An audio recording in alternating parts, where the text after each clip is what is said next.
Hello and welcome to TBHGames. My name is betarho, and today, this is the video that I promised to make back on, when was this, Friday? I said that whenever I get a first game with Bakasura, an actual game, I'll put it up regardless of the outcome and everything. And that's what this is. So this is my kind of traditional, at this point, video that I make, where this is basically all of my kills and assists and most of my deaths. I think I do cut out a few deaths just because they were...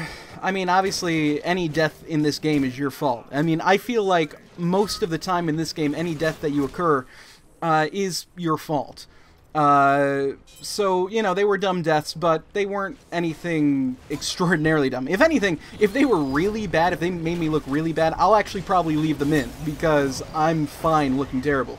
I mean, look at this right now. I probably could have had a triple in there, but I was walking around with my eat minion open, trying to gain HP that I didn't even actually need in the moment, and I was probably just mashing my my fire button, and nothing was happening.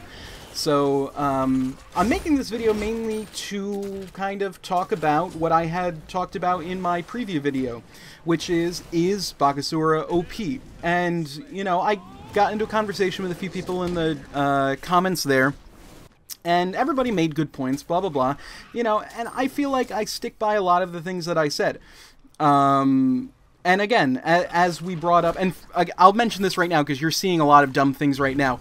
This is my first game, like I just said, so I'm going to be doing some dumb stuff that I don't do now anymore after playing, God, like 15 more games with him. You should never be using your leap like I'm using it right now. The only time you should be using your leap is kind of like in the introducing Bakasura video that hi-rez made.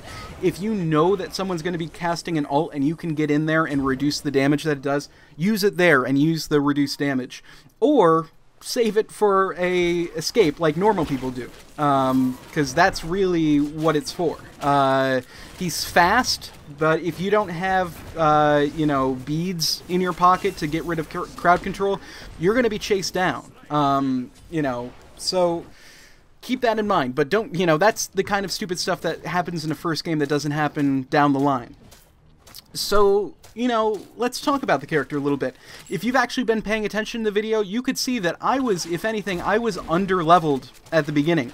I had been mainly jungling, and then I kind of came over to help our son Wukong, who was not the best player ever. I think that's fair to say. I don't like to say people that are, you know, oh, he's terrible, he's the worst. Because, I don't know, maybe he's a good player that was just having a bad game. But in this game, our son Wukong was not so great. So I kind of had to help him out a little bit. And that kind of made me not be able to level up as fastly as I probably should have in a game where I was kind of able to play my own style. And right there, I was just kind of showing you what kind of power he has with my build in a late level. Now, if you look at my build right now, I'll just kind of talk about that for a second. Don't use that build. I mean, it does damage, as you can see throughout this video, but don't use that build. I would go, don't go Kin's Blades that early. Switch Kin's Blade right now as the build changed. Switch that with Frostbound. Go Frostbound very, very early, because I'm telling you, it might be one of the best weapons for, or the best item for Bakasura. Just combining your attack speed and your crit chance with slowing them, it's fantastic. It's my favorite item to run with him. Along with the Executioner, which I don't even think, do I have yet? No, I don't even have the Executioner. Yeah, Executioner and Frostbound Hammer early, and he's fantastic. So what you're seeing throughout the game is basically what I talked about. The amount of damage that you can build is really kind of unrivaled. I mean, you know, it's not cheap unrivaled. I think that's maybe what people kind of react to when they hear a character is OP, is they're expecting Agni OP, where it's just, I'm going to stun you and do my ult 3 times and you're dead no matter what you try to do.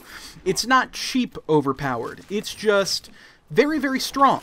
And he should be strong, obviously, because he's not, you know, he's squishy early game, and he doesn't have any true offensive attacks other than his pounce, which you do not want to use offensively, like I've already talked about, unless you can time it correctly. Don't do what I'm doing right now. Perfect example. I can't even go, oh, well, I don't know, maybe he's going to cast an ult or something. you know, don't do what I just did, because I don't have a true evade right now, and I think I survived that, but, you know, I'm just using it way too much. So don't do what I'm doing right now. But I'm just putting this up, as I've mentioned, to kind of get a feel for what the character's like. And unfortunately, we do end up losing this game, but I left the scoreboard up at the end of the game so you can kind of see. I went from very underleveled, and I think at one point I actually had the least gold on our team, to, well, I mean, here's the end of the game. They had 2 on our Guardian, and I almost get a double kill, but Artemis puts down a really nice trap to survive. That would have been a nice ending. I mean, we still would have lost, but there's your final scoreboard. 12 kills, second most on our team, 5 deaths least, and most gold. Goodbye.